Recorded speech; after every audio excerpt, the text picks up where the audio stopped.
Start કરો. હા બોલો. હાલો પૂનમબેન, અમે ભાતની રેસીપી જે મેગી ભાત તમે બનાવ્યા હતા એની રેસીપી તમે અમને કહેજો એટલે અમે ઘરે જ બનાવીએ, બરાબર? અને પછી તમે એકવાર એ રેસીપી બનાવજો એટલે એ વિડીયો પણ તમારો બનાવવામાં આવશે, જે દક્ષાબેન બનાવી દેશે. પાકું પાકું જેથી બનાવવાનું હશે ને તેથી હું બોલાવી લઈ, તમે બનાવજો ઘરે. અને આપણે ભાતની રેસીપી કઈ રીતની છે? રેસીપી એટલે એમાં છે ને મેગી, પાસ્તા ને ભાત. જેથી તમારે એવું થઈ જાય કે તમે ભાત બનાવ્યો હોય એક્સ્ટ્રા બનાવી નાખવાના, નકર ત્યાં તમારે જ્યારે બનાવવાના હોય ને ત્યારે ભાત બનાવીને ઠંડા કરવા મૂકી દેવા પડે. ને એમાં છે ને મેગી ને પાસ્તા ને પહેલાં બાફી નાખવાના. એને બાફીને પછી છે ને એ બફાઈ જાય ને એટલે એના જારમાં કાઢી નાખીને એના ઠંડુ પાણી છાંટી દેવાનું એટલે છૂટા પડી જાય.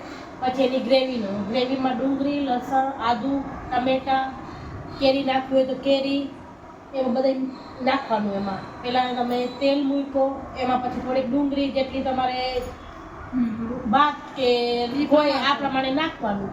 પહેલાં ડુંગળી નાખીને એની થોડીક લાલ થવા દેવાની. એમાં પછી લસણ ને આદુનો પેસ્ટ, ટમેટું ને થોડીક કેરી નાખીને એને થોડો હલાવી નાખવાનું. એમાં પછી મસાલા નાખવાના તમારે, મીઠું, હળદર ને મરચાં, લાલ મરચાંનું ભૂકું.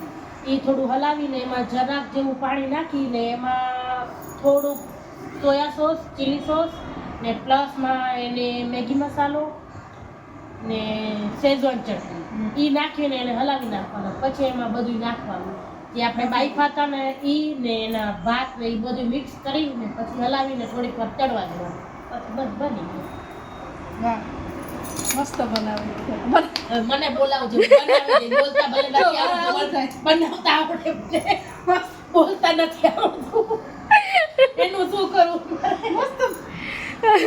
હવે આ રેસીપી તો છે ને અમે બનાવશું. જો વિડીયો તો ઉતરી ગયો છે તમારો, એટલે રેસીપી પણ બનાવશું, રેસીપીનો વિડીયો ઉતારશું અને પછી તમને મોકલશું. એટલે જોવા ઉપરથી તમને ખબર તો પડી જ જાય કે આ કેવી બની છે. પછી અમે ત્યાં લઈ આવશું, આપણે સાથે મળીએ છીએ ને ત્યારે તમને ટેસ્ટ કરાવવા કે તમે બનાવો છો એ બની તો છે કે નહીં એમ. કા હિનાબેન, બરાબર ને? સાચી વાત ને? હવે આપણે રેસીપી જો લીધી જ છે તો બનાવવી તો જોઈએ જ, એટલે બનાવશું ને ખાશું પીશું, બધા સાથે મોજ કરશું. કેજો કેવી બની પછી. ચોક્કસ. અને કહેવાનું છે તમારે, ટીચિંગ તમે કરો છો, બરાબર ને? પછી માર્કું આપીશ તમને. માર્ક તમારે દેવાનો. શું કાલે કહેવું? છે ને પૂનમબેનની નવી રેસીપી જોવા માટે તૈયાર રહેજો. આટલો બધો નાસ્તો કેટલો બધો નાસ્તો છે. ચા ને આ એ બિસ્કિટ છે, પછી આ ટોસપટ્ટી છે, સેવ બુંદી, ચવાણું, ગાંઠિયા અને પાપડી. આ બધું પૂનમબેન બનાવે છો, એટલે માસ્ટરી છે એની. હો બાકી હા, સુપર. કોઈને પણ ઓર્ડર કરવો હોય તો ઓર્ડર કરી શકે છે. ઓર્ડર કરવા જેવું છે. ચાખજો પછી કહેજો. હાલો ચા પીવો પેલા, ગરમ છે એટલે મજા આવશે. પૂનમબેનની સ્પેશિયલ ચા. સ્પેશિયલ ચા પૂનમબેનની. વાહ ભાઈ વાહ.